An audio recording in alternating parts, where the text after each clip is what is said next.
The city of Varath was not dying. It was already dead.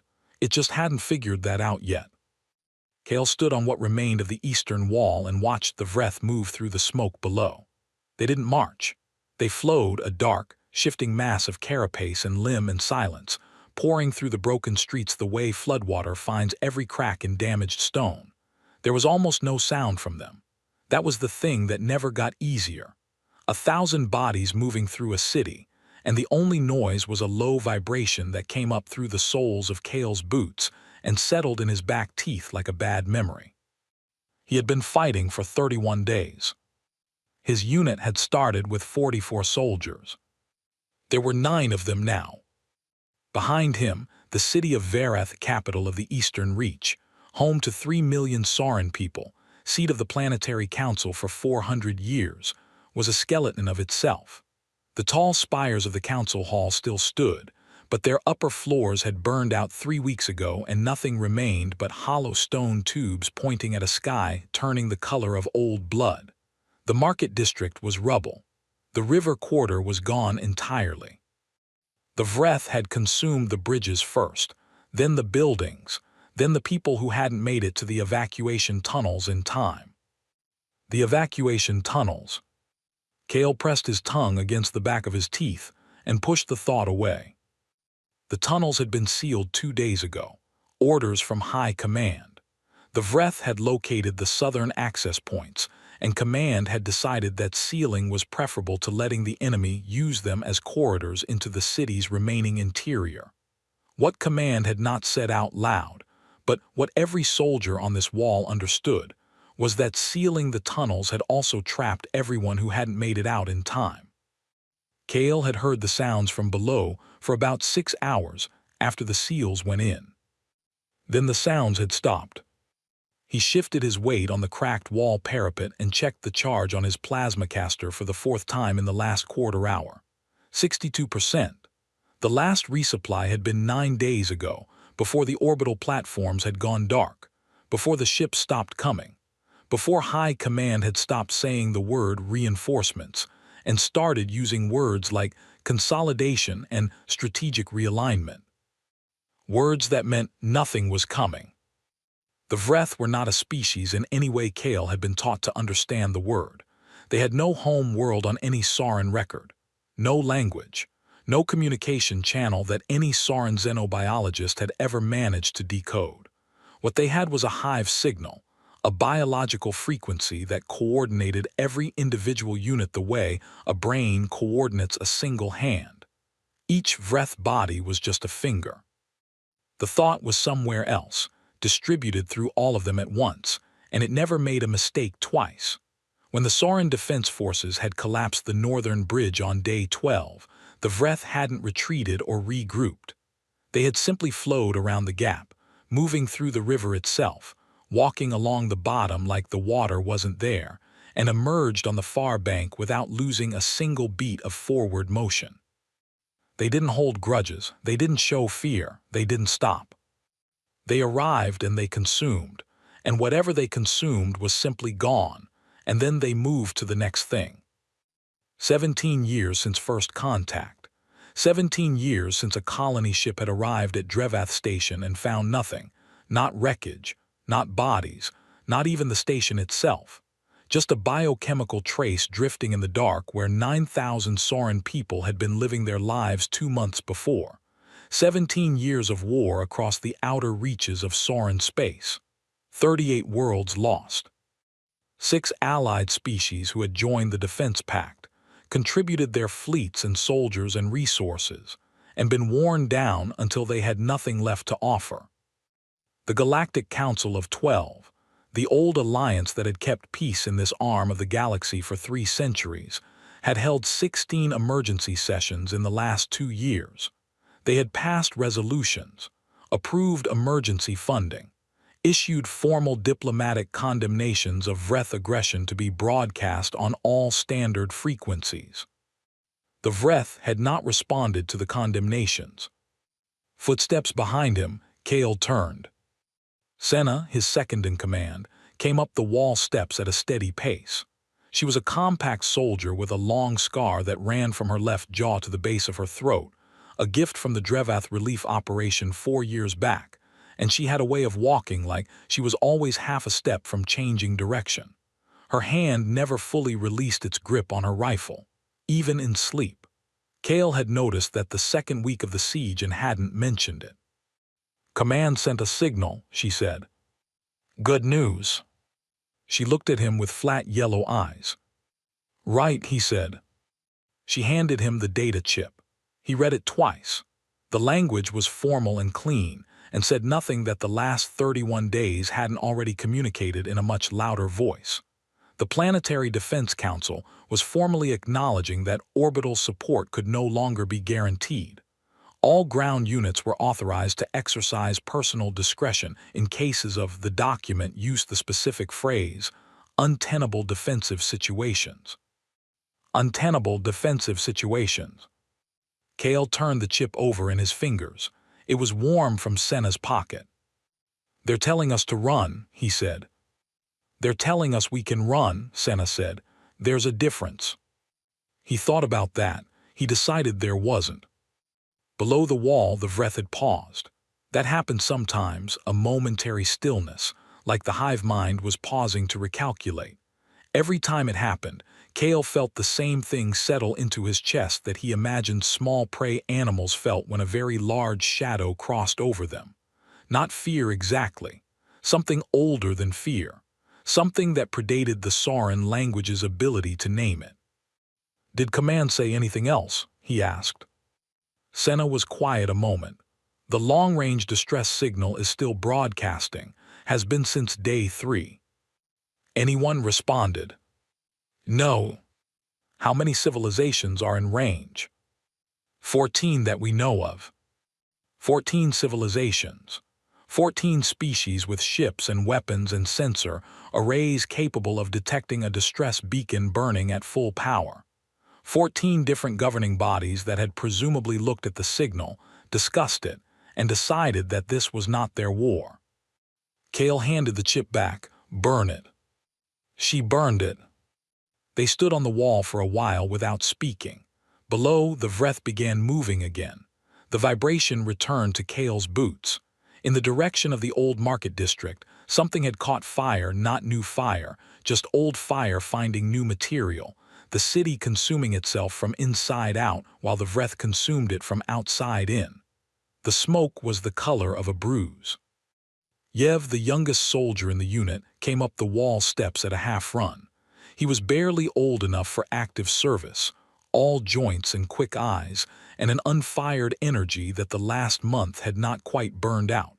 He had a habit of holding his breath when he was frightened. He hadn't entirely grown out of it. "Movement in Grid 7, he said. "Larger groupings than yesterday's count." "How much larger?" Kale asked. Yev told him the number. Kale absorbed it, looked at Senna. She looked at the smoke on the horizon. "We're not making it to morning," she said. "Flat, just a fact." "No," Kale said, "we're not." Yev was holding his breath. "Breathe," Kale told him.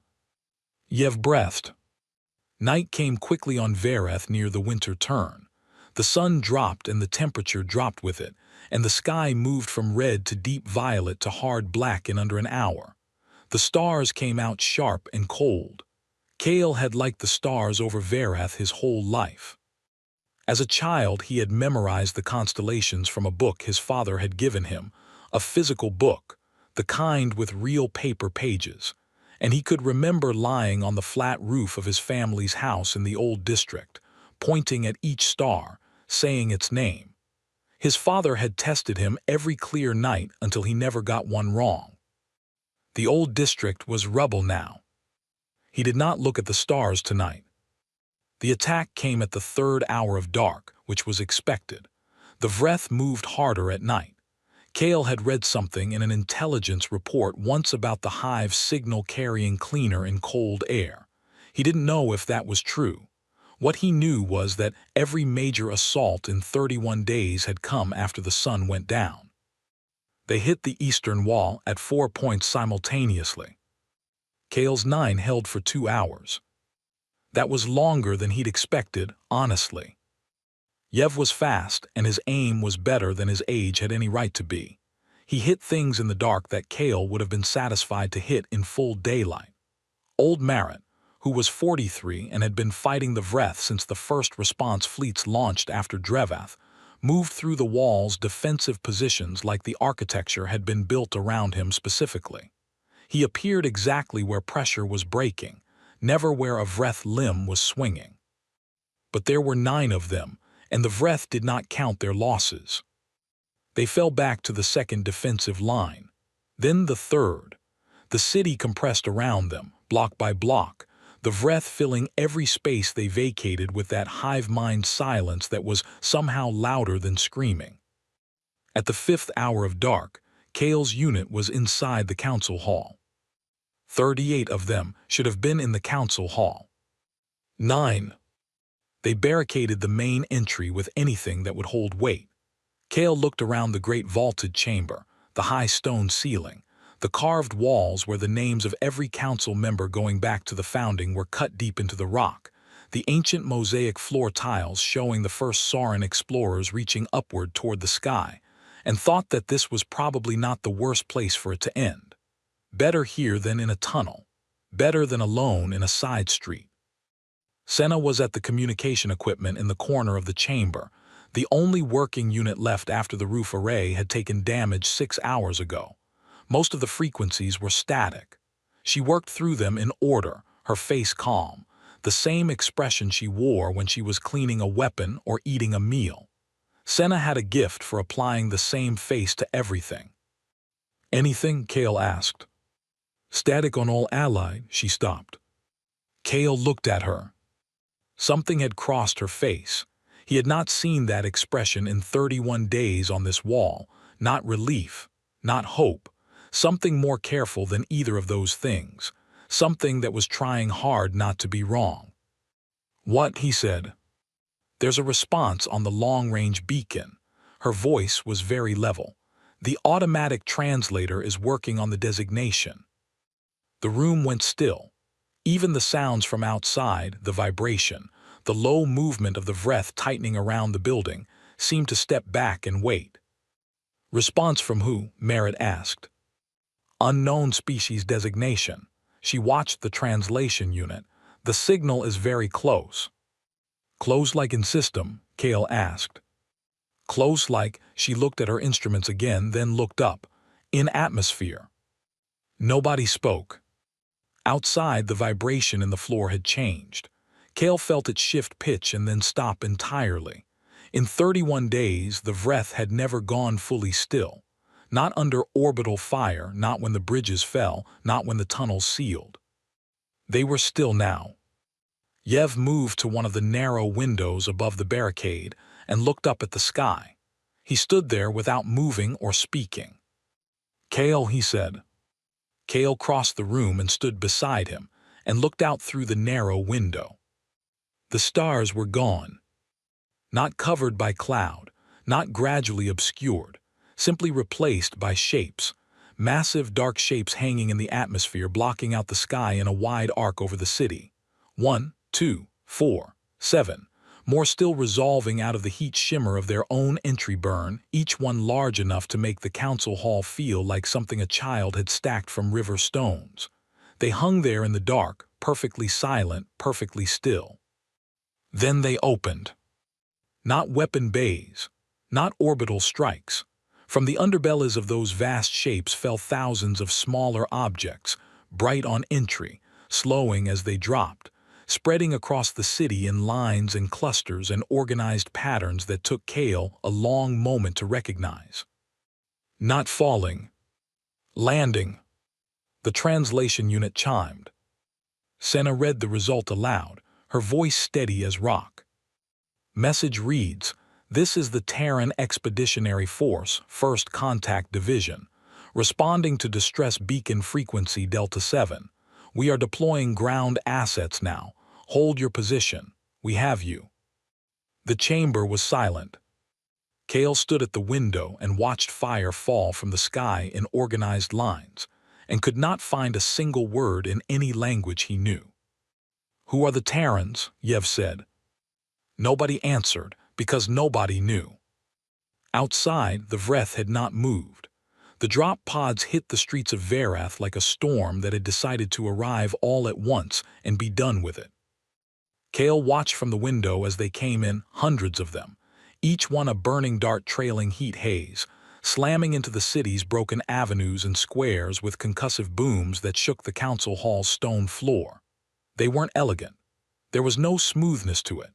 Each pod hit hard and skidded and smoked and sat there for about 3 seconds, and then the panels blew outward and the things inside came out. The things inside were small. That was Kale's first coherent thought. They were small. Bipedal, 2 legs, 2 arms, 1 head, which he recognized as a functional design. The galaxy had arrived at it multiple times, but they were slight in a way that seemed wrong for soldiers. No visible armoring on the body itself. No carapace. No reinforced exoskeleton. Just soft external tissue covered in layers of material that seemed, at this range, to be little more than treated fabric. Some of them were carrying things that were clearly weapons. Others were running, already running, before their pods had fully stopped smoking. The Vreth reacted. That was the next thing Kale noted, because the Vreth reacted to almost nothing in a way that looked like surprise. They had been still for the 3 minutes since the shapes appeared in the sky. Now they began to move, and the movement was different from the smooth hive-flow Kale had watched for 31 days. It was fractured. The clusters broke unevenly. Some units moved toward the landing zones. Others pulled back. For the first time since the siege of Verath began, the Vreth looked like they were making a decision instead of executing one. "They're confusing it," Senna said from behind him. She had come to the window. "The hive signal, look at the break patterns. It's not used to." "To what?" She watched the street below for a moment. "To something it doesn't already have a category for." Below the window, a cluster of Vreth units moved toward the nearest landing zone where 4 pods had come down in a tight cluster. The pods were still venting steam. The beings inside them, the Terrans, had fanned out around the pods in a formation that used the pods themselves as cover, and they were looking outward. And even from this height and distance, Kale could see that they were not panicking. He had seen a lot of beings in his 31 days of the siege. He had watched allied soldiers break and run and freeze and weep and do all the things that living creatures do when they understand they are about to die. He had done some of those things himself in his quieter moments. It was normal. It was honest. These beings did none of those things. They saw the Vreth coming, a thick mass of them, more than 100 units, the hive flowing fast now through the avenue, and they did not freeze or scatter or form a defensive circle. They moved forward. Toward the Vreth. Yev made a sound beside Kale, not a word, just a sound. The Terrans hit the Vreth formation at a run. Not chaotically, in a wedge, a tight arrowhead shape with the largest of them at the point and the others fanning behind, and they moved fast. Faster than anything that soft should have been able to move. The weapons they carried made a sound Kale had never heard before, not the clean high pitch of plasma fire, not the thudding concussion of mass drivers. Something between those two things, rapid and rhythmic, like hard rain hitting a metal roof. The Vreth front row went down. Then the second row.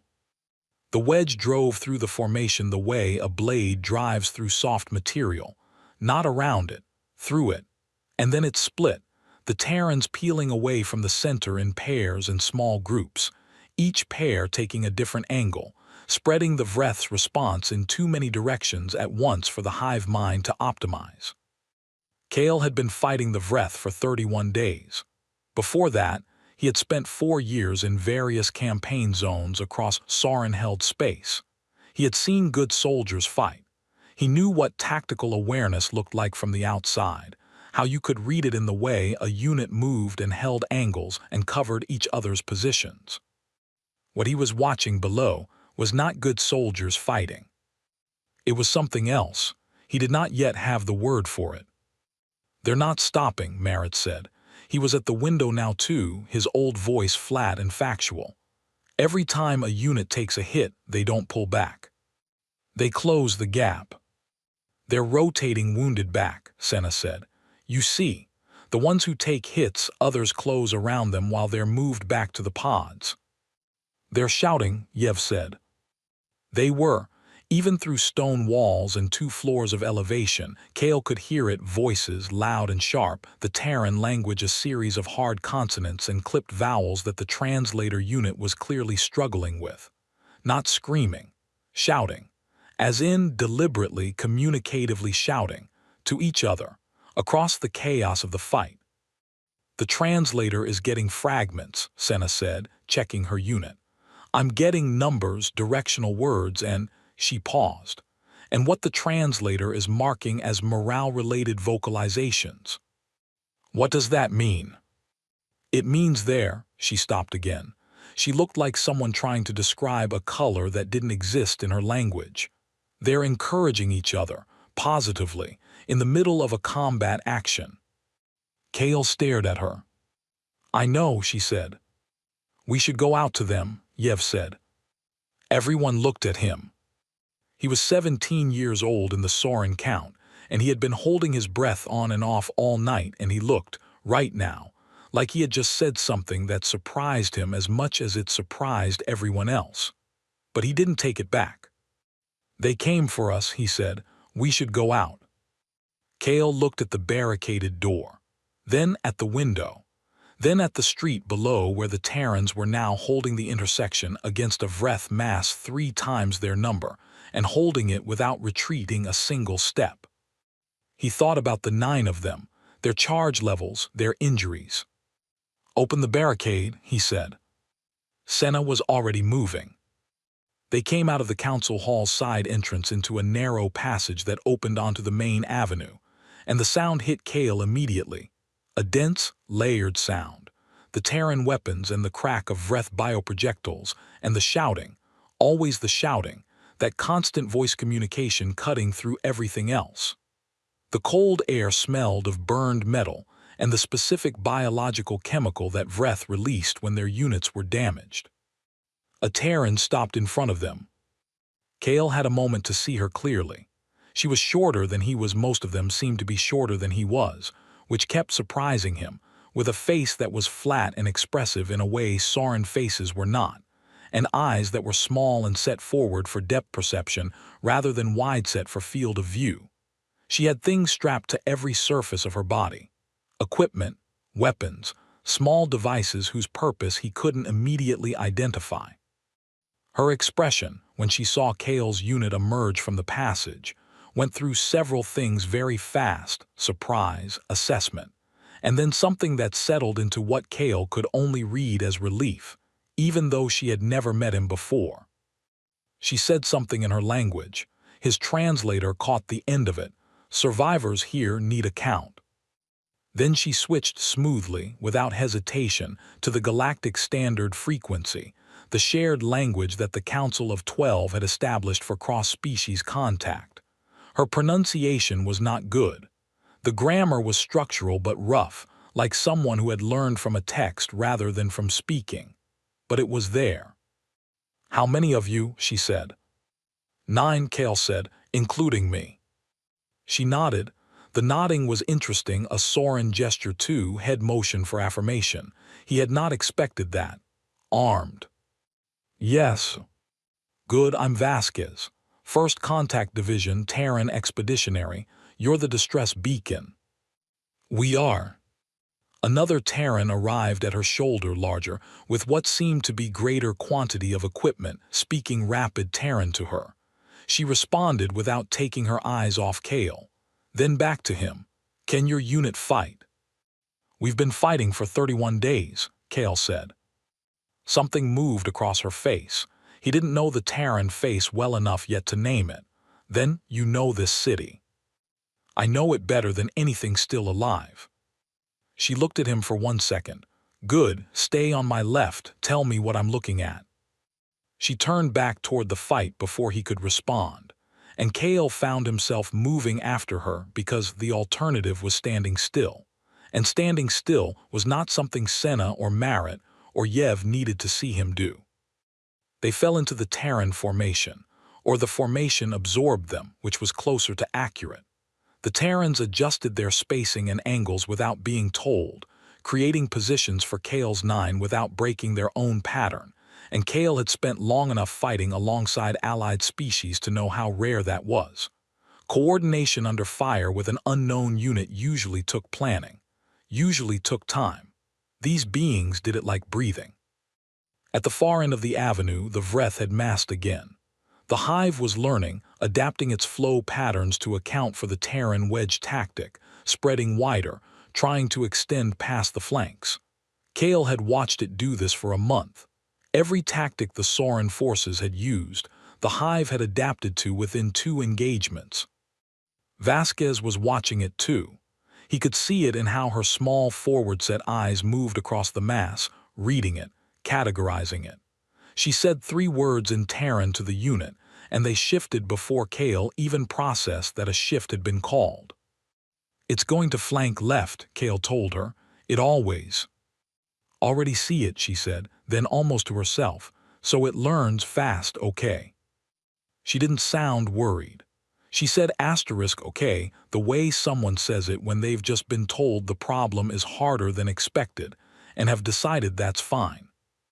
Kale did not know what to do with that. The Vreth flank came fast. 300 units spilling around the left edge of the avenue, moving to wrap around the Terran formation's rear. Vasquez did not pull back. She pulled the formation into a tighter shape, opened the left side deliberately, made a gap. And when the first Vreth units poured into it, 12 Terrans who had been waiting in the side alleys closed in from 3 angles at once. The Vreth units that had entered the gap were gone in under a minute. "They made a hole," Yev breathed. He was right beside Kale, his rifle up, his breathing finally even. "They made a hole on purpose."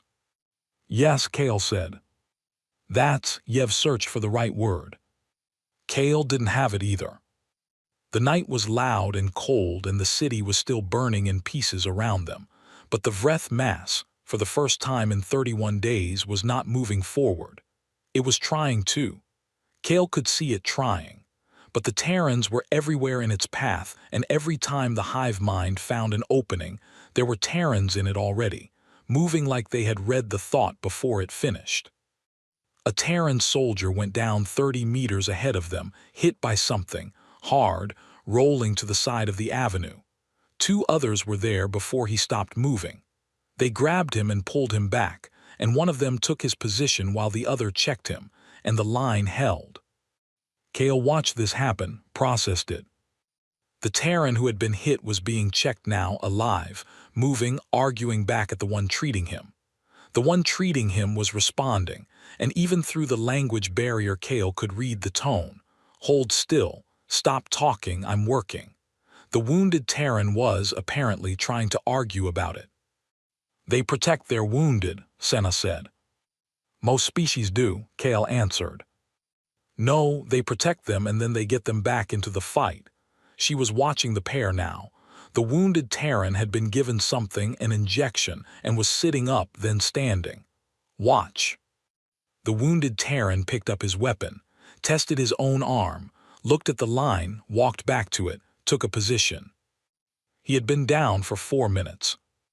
Kale stood in the middle of a battle he had expected to die in 2 hours ago, and watched a being he had not known existed this morning walk back into a fight with a fresh injury, and take up a defensive position without being told to. For the 3rd time that night, he did not have a word. Vasquez appeared at his shoulder. "What's the most defensible structure in this district?" "Council Hall," Kale said. "Behind us, stone construction, multiple levels." "Can we anchor a line there and clear outward?" "Yes, I know every room." She looked at him, those small, forward-facing eyes. "Then take me inside," she said, "and tell me everything." Kale looked back at the hall, at the mosaic floor and the carved walls, and the names of 400 years of council members, and the ancient image of the first Sauran people reaching for the sky, and thought that the building had never been used for exactly this purpose. Then he thought it probably should have been. "Follow me," he said. There was a moment, maybe 20 minutes into working with the Terrans, when Kale stopped thinking of them as small. He didn't decide to stop. It just happened. The way your eyes stop noticing background detail because the foreground keeps demanding attention.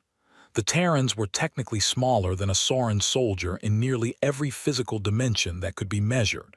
They had less natural armor. Their sensory organs were concentrated in a small zone on the front of their heads, which should have made them easier to flank.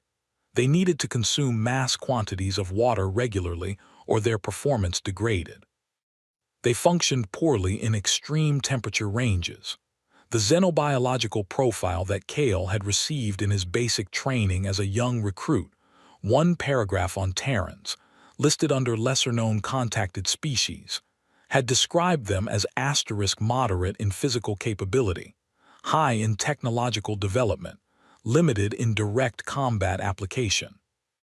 Whoever had written that had never seen one fight. Vasquez had commandeered the top floor of the council hall's east wing within 12 minutes of entering the building. Not requested it, not discussed it. She had looked at the floor plan Kale sketched for her in the dust of a broken wall, pointed at the east wing, said 3 words in Terran and 4 words in rough galactic standard. This one, sight lines best, and her soldiers had moved before she finished speaking. She had established a command position with overlapping fields of view in all directions. She had assigned 4 Terrans to run communication, using devices Kale didn't recognize, speaking in fast Terran, coordinating with other units apparently spread across multiple districts of the city.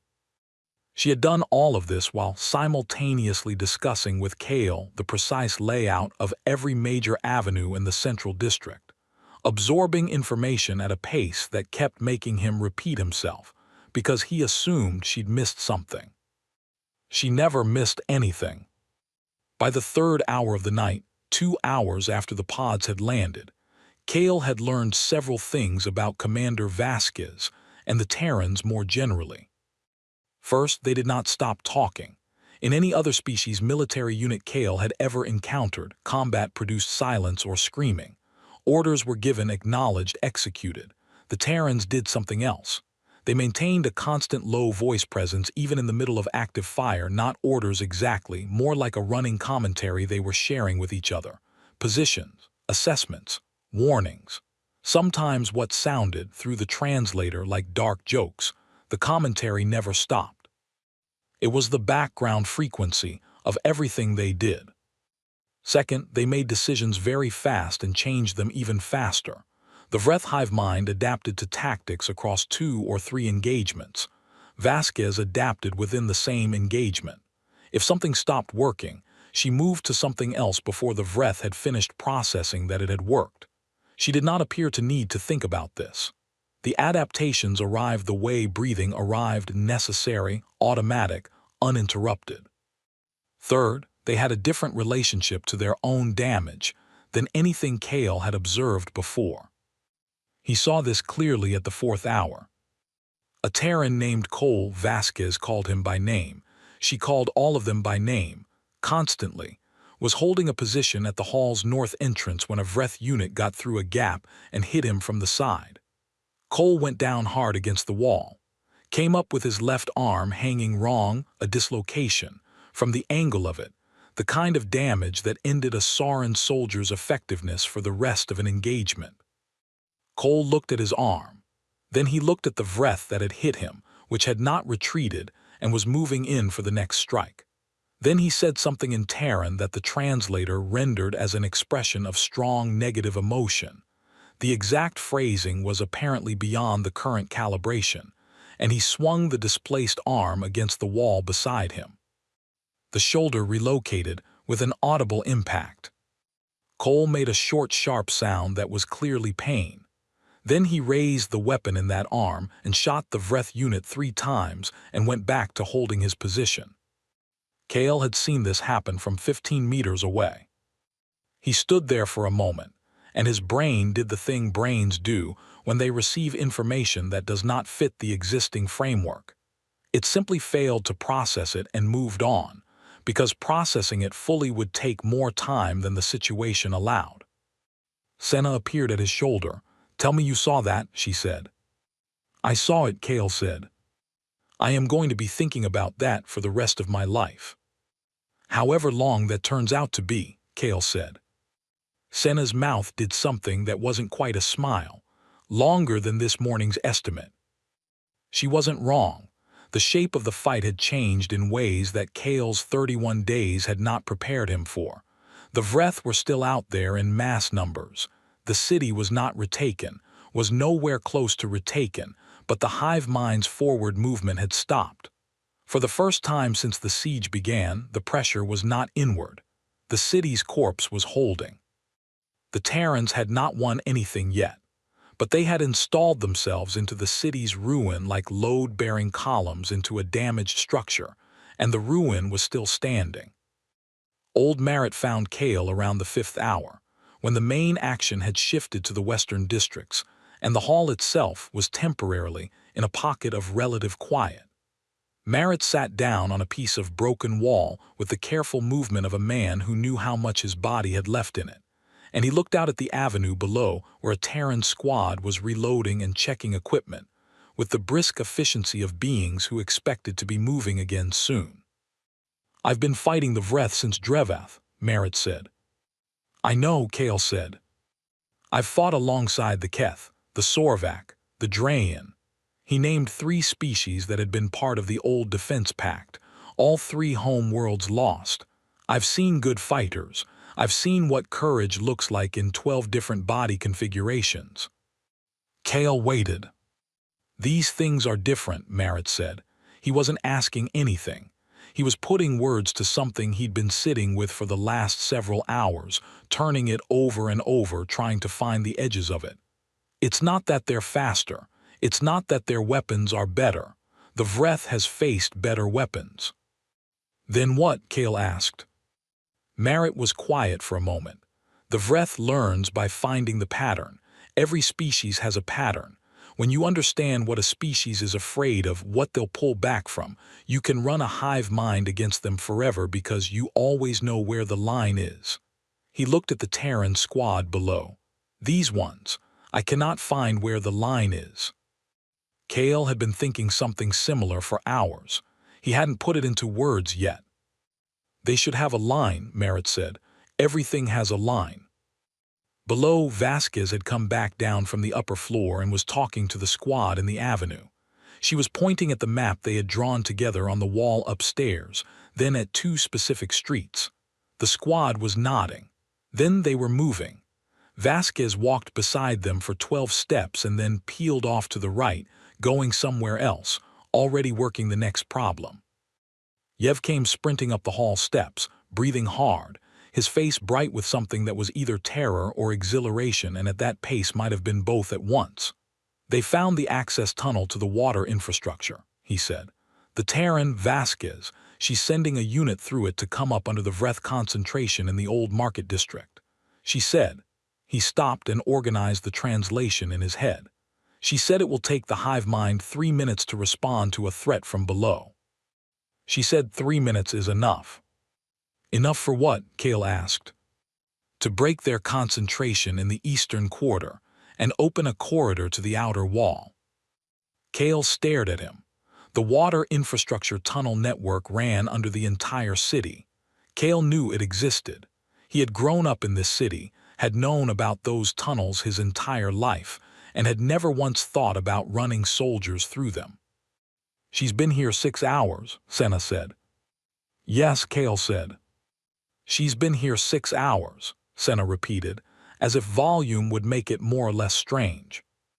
The tunnel operation unfolded over the next 40 minutes, and Kale watched from a high window in the council hall as the result of it moved across the eastern quarter like a wave. The Vreth concentration near the old market, which had been a fixed mass for 8 days. A heavy anchoring point for the entire hive presence in that sector, suddenly splintered as something hit it from underneath. The Terrans in the tunnels had found the central cavity beneath the market's foundation, come up through 3 access points simultaneously, and were inside the Vreth concentration before it registered the threat. The hive mind did what it did. It adapted, redirected, tried to contain. But by the time the containment response arrived, the Terrans were already through and moving. They didn't hold the position. They had never intended to hold it. They had moved through it, disrupted it, and come out the far side into the corridor Vasquez had needed. The eastern quarter's Vreth presence, deprived of its anchor, began to drift. And drifting Vreth whose hive signal coordination was stretched and confused, died faster than Vreth with clear direction. Kale had never seen the Vreth drift. He had been told it was possible. In the same intelligence report that had described hive signal cold weather performance, there had been a single paragraph noting that severe disruption to multiple simultaneous coordination points could produce localized hive confusion, an effect that dissipated in 10 to 15 minutes as the signal reestablished. He had read it once and filed it in the part of his mind labeled asterisk theoretically true, operationally irrelevant. It was not irrelevant anymore. Vasquez appeared in the doorway behind him. She had blood on the left side of her jacket, not hers. The color and chemical smell of it was Vreth, and she was eating something from a small package with her free hand. She looked at where he was looking, out the window at the eastern quarter's change in pattern. "It's working," he said. "Yeah," she tore another piece from the package. 40 minutes before the hive stabilizes and re-anchors. I want the outer wall corridor secured in 30. That's not much time. That's enough time. She said it the same way she had said okay earlier, when he told her the Vreth adapted fast. Like difficulty was a thing she filed in a different folder than impossibility, and nothing had yet made it into the second folder. She offered him a piece of whatever she was eating. He looked at it. It smelled like something had happened to it chemically, and then someone had added a great deal of salt. He took it anyway, because 31 days of siege rations had eliminated most of his preferences. It was terrible. He ate the rest of it anyway. His body needed the mass. "Your soldiers," he said, "how long have they been deployed?" "This unit, 18 months out." She finished the package and looked around for somewhere to put it, didn't find anywhere and put it in a pocket. Rotated through 4 contact zones before this one. "How long has your species been fighting?" She looked at him, and her forward-facing eyes did something, a narrowing at the outer corners that he was starting to read, in context, as amusement. "Which war?" she said. He did not know what to say to that. "We've been fighting each other since before we left our home system," she said, not with pride, not with shame, just factual, the way someone describes the weather of the place they grew up. "When we got out into the wider galaxy and found there were things out here that wanted to eat planets," she paused. It felt familiar. Kale absorbed this, set it aside. There was no immediate use for it in the next 30 minutes, and he had learned, in 31 days of surviving, to ruthlessly defer everything that didn't have immediate use. "The outer wall corridor," he said. "I know a route." "Then walk with me," she said. She was already at the door. He walked with her. The corridor to the outer wall lasted 23 minutes before it almost failed completely. It had been going well, which was probably what made the failure so hard. The eastern quarter's Vreth concentration was still fractured from the tunnel operation, and Vasquez had moved 3 squads through the gap with Kale's unit embedded alongside them, pushing hard for the outer wall before the hive could anchor and reclose. They had covered 2/3 of the distance with contact, but manageable contact. The kind where you move and shoot and don't stop, and the numbers stay in your favor. Then the hive re-anchored. Kale felt it before he saw it. The same thing that had been in his boots for 31 days, the low vibration of coordinated Vreth mass movement, but now coming from 2 directions at once. In front, where the outer wall was still 100 meters away, and behind, where the gap they had moved through was being sealed by a fresh Vreth concentration flowing in from the northern districts. They were enclosed. A corridor becoming a box. Vasquez called it before anyone else did. 3 Terran words that Kale's translator caught as asterisk close it in, a shorthand that meant something precise to her soldiers because they immediately shifted. The formation compressed, the squads pulling tighter together, establishing a perimeter that was now facing in all directions rather than forward. The outer wall was right there, 100 meters. But the Vreth ahead had thickened, and the Vreth behind had thickened, and what had been a manageable situation 30 seconds ago was now the kind of situation that Kale had spent 31 days watching end in one specific way. He looked at his unit. Senna was steady. She was always steady. It was the only way he knew how to read her. Merritt had that stillness that meant he was conserving everything. Yev's breathing was controlled, which was something, which was progress from where they'd started 3 hours ago. 40% charge on Kale's plasma caster, less for some of the others. The Vreth ahead were maybe 40 seconds from contact range. Vasquez was on her communication device, the short-range one, speaking fast Terran in a voice that was clipped but not raised, and Kale caught fragments from the translator. Pinned at outer wall corridor, need fire support, eastern approach, and a set of coordinates he didn't recognize, and then a short response in another Terran voice, and then Vasquez saying one word in Terran that his translator rendered as asterisk acknowledged. She ended the communication and looked around the perimeter. 2 minutes, she said in Galactic Standard to Kale specifically. 2 minutes for what? He asked. She looked at the sky. He looked at the sky.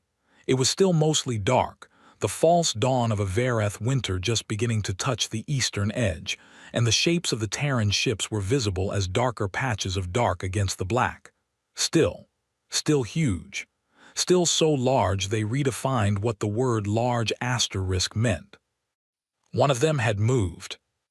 He hadn't noticed it moving, but it had shifted position and was now directly above the northern district, and as he watched, something on its underbelly began to glow, a deep red that deepened toward orange, like a coal being breathed to life.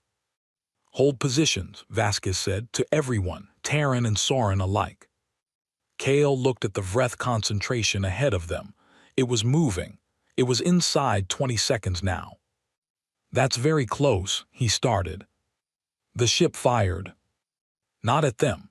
At the northern district, at the Vreth concentration that had closed behind them, sealing the box. The shot did not look the way weapons fire usually looked. It was not a beam or a bolt or a projectile with a trajectory. It was a column of concentrated energy that simply went from the ship to the ground, and where it touched, the ground and everything on it was not there anymore. The noise arrived half a second later. It was not a sound. It was a pressure change. The kind that Kale had experienced at the edge of the training range when the heavy weapons were tested, the kind that hit the chest from the inside rather than the outside. The Vreth concentration behind them was gone, not scattered, not driven back. Gone. The formation held its position for 2 seconds of total silence. Then Vasquez said, in Terran, the word that came through the translator as asterisk move, and the formation was moving, and the 100 meters to the outer wall was covering itself under their boots, and the Vreth ahead had broken formation, shattered. The hive signal obviously disrupted by the sudden absence of an entire coordinated mass. And they were through. They were at the wall, and then they were past it, and in the cleared outer zone and alive. Kale stood at the outer wall and breathed. Just breathed. Let his respiratory system have the moment it needed without interference. Yev sat down on a chunk of broken outer wall stone, elbows on knees, head down. Not injured, just recalibrating his entire understanding of what was possible.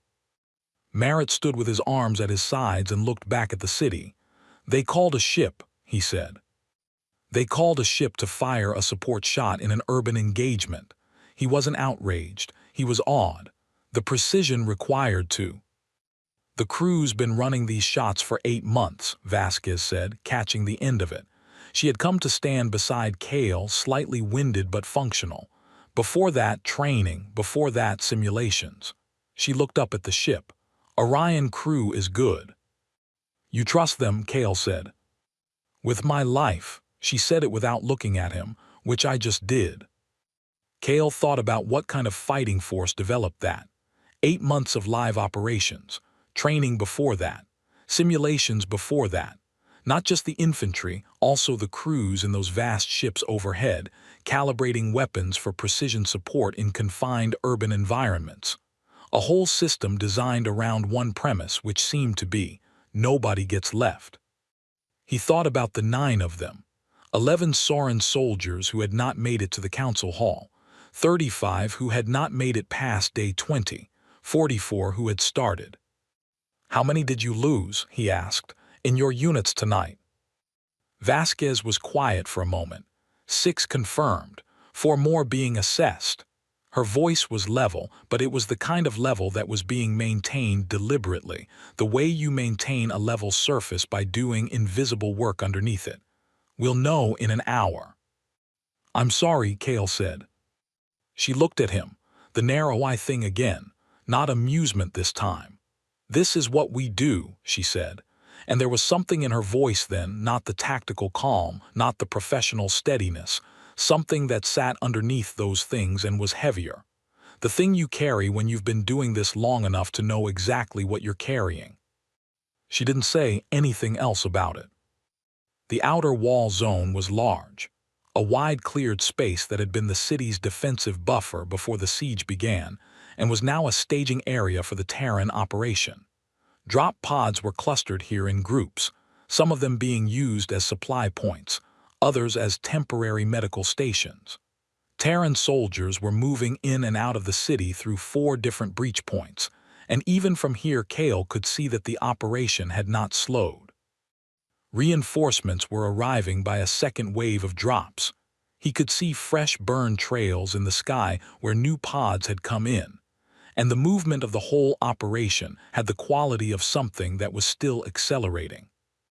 2 hours into a first contact scenario, a species they had never engaged with before. Still accelerating. How did you know to come? Kale asked. Vasquez looked at him. The distress beacon, 14 civilizations in range. No one else responded. Why did you? She was quiet for a moment. Then, because you sent a distress beacon, because that means you needed help and there wasn't none coming. Her galactic standard grammar was rough, but the sentence was perfectly clear. Your governing body approved it, Kale said. A first contact response to an unknown beacon from an unknown species in an active Vreth engagement zone. Our first contact division has standing authorization to respond to distress signals without case-by-case approval. She said it simply. We wrote that into the charter after the first time a signal came in and got held up in committee for 3 weeks while the species sending it ran out of time. She looked at the city. We lost a lot of worlds before we learned to move first and discuss after. Kale absorbed that. It described a species that had been given, by its own painful history, exactly the lessons needed to fight this specific kind of war. The Vreth, he said, you've encountered them before. Different designation in our records. What you call Vreth, we call the stream. Ran into them in the Kepler sectors about 12 years ago. What happened? We lost 3 colony ships. Then we studied the stream for 4 years. Then we fought them back out of Kepler sector. She said it without inflection. Win, loss, study, win, just events on a list. 4 years, Kale said. He did not say what he was thinking, which was that the Soren had been fighting for 17 and had not driven the Vreth back from a single occupied system. She seemed to hear the unspoken part. You were fighting alone, she said, and your doctrine was defensive. You held and fell back and held and fell back. Not critical, just observational. The Vreth is a forward system. It doesn't optimize for contested space. It optimizes for consumed space. You hold it in contested space and it gets confused. Is that what you're doing, holding it contested? Tonight, in the short term. She turned to face him fully. In the growing light of the false dawn, he could see her face more clearly than he had all night. She looked tired, not broken, not close to breaking, just the ordinary fatigue of a human body that had been at full output for many hours.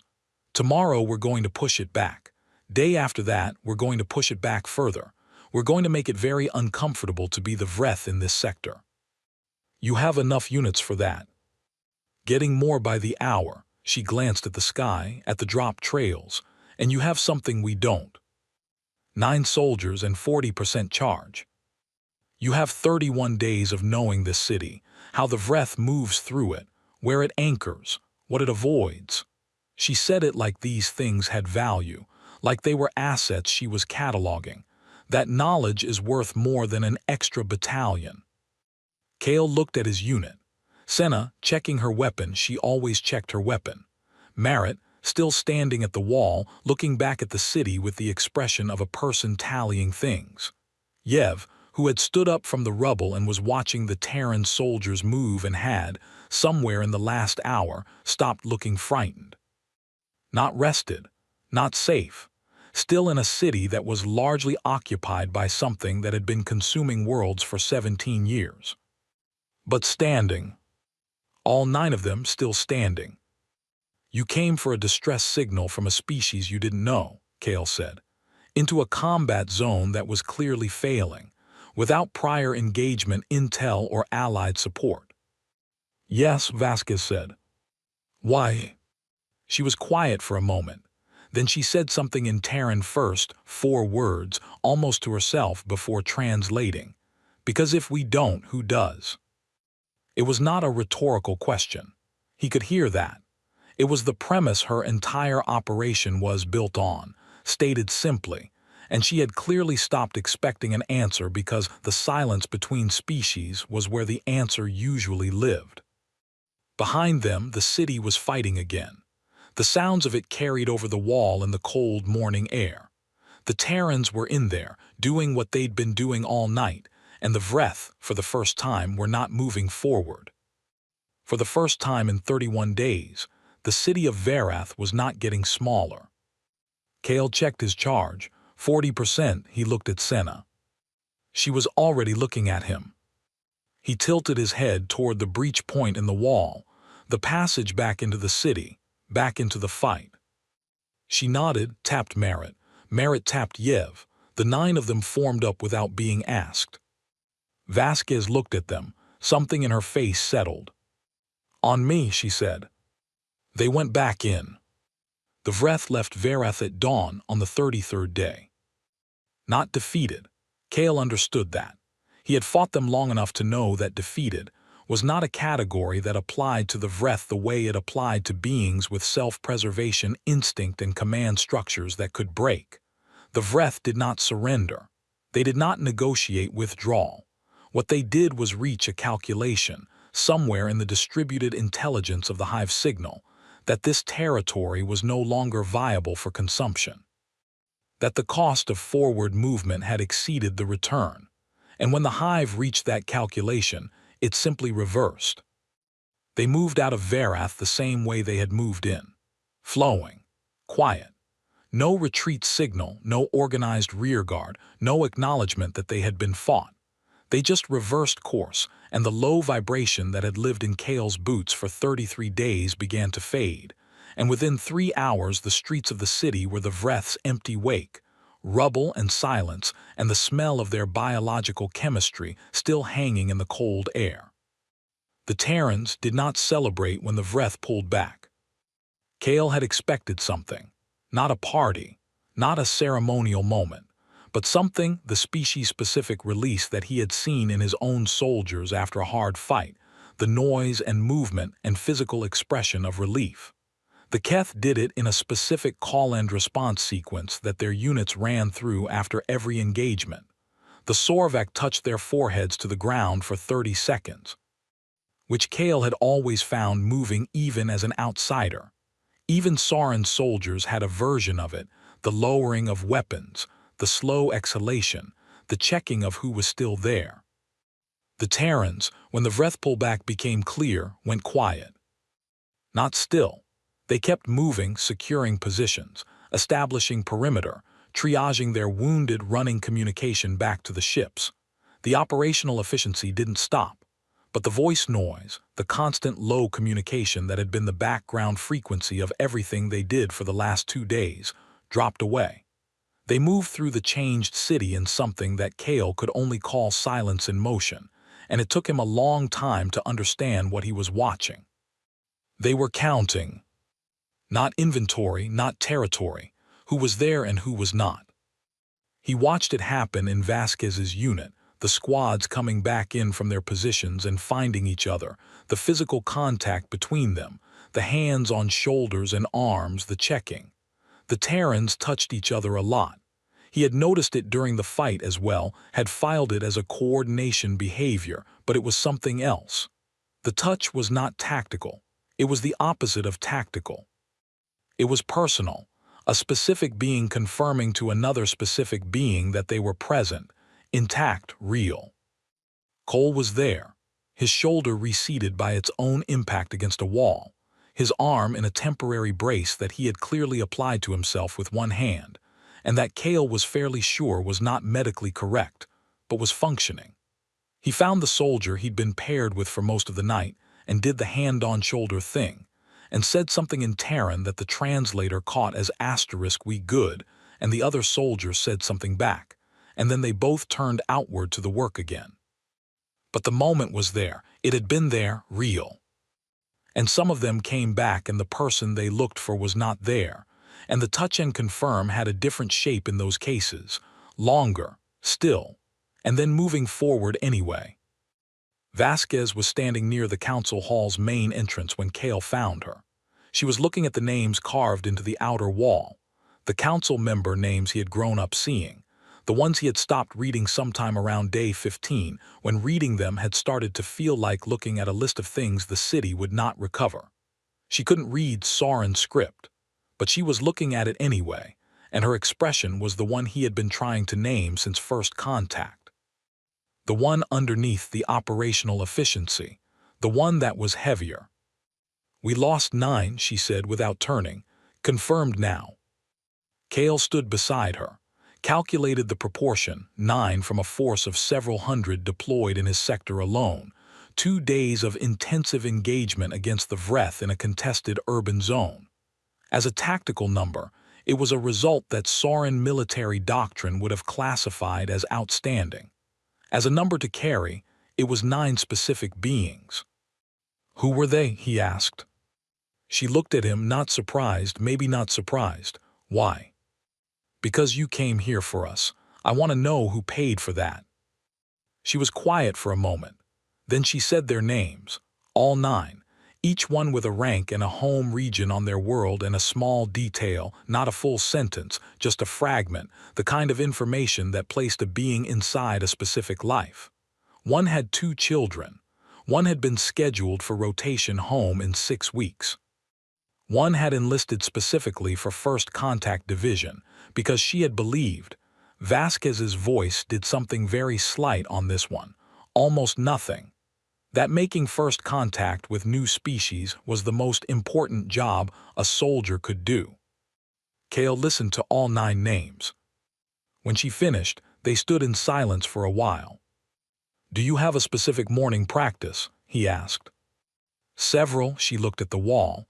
"Different soldiers do it differently. We give them time for that, later. But first you count." "First we count," she turned from the wall, "and then we work because there's still work." There was still work. The Vreth had left Vareth but had not left the planet, had not left the system. The ships in orbit were tracking the hive mass as it moved toward the outer settlements, the smaller population centers, less defensible. The Terran force would follow. The operation was not over. Kale's 9 had become 8. They had lost Ren in the corridor push, not in the tight moment that had nearly closed on them, but an hour later in the Western District clearance, a Vreth unit that had been playing dead. It was the oldest trick and Ren had known better and had still turned his back for 2 seconds. 2 seconds was what it cost. Kale had not let himself sit with it yet. He'd been filing it with all the other things he was not letting himself sit with. 33 days of compressed grief stacked in an orderly row at the back of his mind, waiting. "Your species," Vasquez said. "How long has your war been?" 17 years. "How many worlds lost?" 38 confirmed, 3 more whose current status we can't verify. She processed this. He watched her do it the way she held information still and looked at it. "Alone," she said. "The Allied Pact, 6 species, but they've exhausted their resources." "Have they?" She didn't phrase it as a question. She was making a note somewhere, maybe literally. She had a small device she used for this, and her voice had the quality of someone adding an item to a list that was already very long. "First contact will want to make contact with all 6. "For what purpose?" "For the same purpose." She glanced at him briefly. "You found us. They haven't yet, or their signals didn't reach us. Either way, if they're still fighting, they should know we're out here." Kale stood with this, tried to see the shape of it. A species that received distress signals and responded as a matter of institutional policy. That had learned this lesson painfully enough to encode it permanently into their doctrine. That was, right now, making a note to find 6 other exhausted species and make contact. "How many are you?" he asked. "Terrans." "Yes." "Counting military," she thought for a moment. "Active duty, reserve, and auxiliary, about 400 million, spread across our colonial system." 400 million. Kale's world had fielded, at the height of its capacity, 12 million active soldiers. "How many worlds do you hold?" he asked. "About 40. Active settlement, more in various stages of development." "And your home world?" "Earth." She said the word in Terran, not translated a proper name specific and owned. "Yes." "Do you fear for it? The Vreth, the stream, if they ever reached Earth?" "They won't." She said it without hesitation. Not as bravado. Not as a statement of confidence that required support. Just a fact, the same way she had said "we have you" in that first transmission, before she had landed, before she knew what she was landing into. "We have you." Kale thought about those words. Had been thinking about them, he realized, since Senna had read them aloud in the council hall. The simplicity of them. The completeness. Not "we are sending support" or "we will assess the situation" or * pending council approval. 3 words that took the entire weight of the unknown situation and set it down somewhere else. "We have you." His father had said something like that to him once, after a bad dream. Kale had been very young and the dream had been a child's dream, dramatic and formless, and his father had come to his room and sat on the edge of his sleeping mat and said something in the old household dialect that meant roughly the same thing. "I have you. You're not alone in it." He had not thought of that memory in years. He thought of it now, standing in the ruins of the city he had grown up in, next to a being from 40 light-years away who had come because a signal asked. The sun was fully up now. Verath's winter sun, pale and distant but real. It came over the eastern ruins and lit the broken stone of the avenues and the smoke still drifting from a dozen fires and the carved wall of the council hall with its 400 years of names. Kale squinted against it. "What happens now," he said, "for your forces, for mine?" "Your forces fold into the combined operation while we push the Vreth back from your planet. After that, if your government wants to continue, formalize things, we open a treaty discussion. There's a standard framework for it.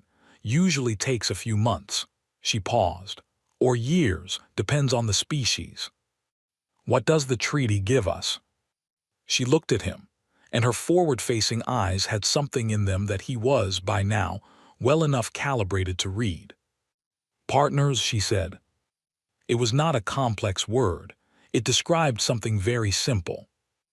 And yet he found he could not quite locate the right size of response for it, because the word *partners implied a thing that the Sauron had not had, not really, not in the form that word contained, in 17 years of trying to fight alone. The Allied Pact had been resources and soldiers shared between exhausted parties. This was something else. This was a species that was not exhausted, that had been through its own long dark version of what the Sauron were still inside, and had come through it, and had encoded respond to distress signals into the DNA of its military doctrine, and had 400 million people under arms, and had asked the Vreth to be uncomfortable in occupied territory, and had meant it. Partners. Old Marit materialized at Cale's shoulder, which he did sometimes, appeared at the elbow without detectable transit, like the ruined city was just a series of rooms he moved between invisibly. He stood there a moment, looking at the Terran activity in the avenue below the hall. "I've been thinking about what I said last night," Marit said, "about not finding the line." "What about it?" Cale said. "I think I understand it now." He watched a Terran squad moving into position in the avenue, fast, organized, already oriented on the next task. The line for a species is the thing they won't come back from, the thing that breaks the pattern. He was quiet for a moment. "These ones have been broken many times. They broke each other. For a long time, from what I gather, they were the worst thing they themselves had to fear." He said it without judgment, just information. When you've been broken by the worst thing and come back, the next thing that tries to break you, he let it sit there. "It just doesn't find purchase," Senna said. She had appeared on the other side, which was typical. When Marit materialized, Senna was never far behind. "There's no shape for it to grab." Below, Vasquez was moving again. She had found one of her lieutenants and they were bent over a map together, her finger tracing routes, her voice clipped and directional. The operation was spinning up for the next phase. The moment of stillness, of counting, of nomming was done. The work was resuming. Yev came out of the council hall behind them, eating something from a pouch that one of the Terrans had given him. He had the look of someone who had been awake for 36 hours and was running on whatever the Terrans had offered him, which Cale suspected was either very good or very terrible and possibly both. He stood beside Cale and looked out at the city. "We're going to take it back," Yev said. "Not a question." "Yes," Cale said. "All of it." Cale looked at the city, the ruins of the market district, the burned spires of the council hall, the old district where his father had given him a book about stars and tested him on the names every clear night, the river quarter, the bridges. "Probably not all of it," he said. "Not this city, not the way it was." He paused, "but enough." Yev was quiet for a moment, eating. Then, "The Terran medic who bandaged my shoulder this morning. She said something to me that the translator took a while to render." "What did she say?" "She said," he thought about it, "she said that she had heard the Sauron were stubborn fighters, and that she had heard right." Cale looked at him. At the kid who had been holding his breath on a dying wall 2 nights ago, who was now eating alien ration food in the pale winter sun with a bandaged shoulder and steady eyes. "What did you say back?" Yev shrugged. "I said I hadn't heard anything about Terrans before last night." He took another bite. "And that now I had." In the avenue below, Vasquez looked up briefly at the wall at them. The narrow-eyed thing. Whatever it meant when it was not amusement. Something close to it, maybe. Something in the same country. She turned back to her map. The city of Varath was not saved. Not yet. It was a ruin with a temporary hold inside it and a Vreth mass still on the outer edges and 33 days of damage that would take years to count properly. The planet was still contested. The system was still contested. 38 worlds were still gone. 6 allied species were still exhausted in the dark. But the sky was open. And it was full of ships that had come because someone had asked. And 9 soldiers ate now because of Ren, and that sat in Cale's chest where it would sit for a long time, were standing in the pale winter sun of a planet that was still there. And the vibration had left his boots, and the stars over Varath, when darkness came again, would not be covered by shapes that meant death. They would be covered by shapes that had come for them. Cale picked up his plasma caster, checked the charge, walked down from the wall. There was still work.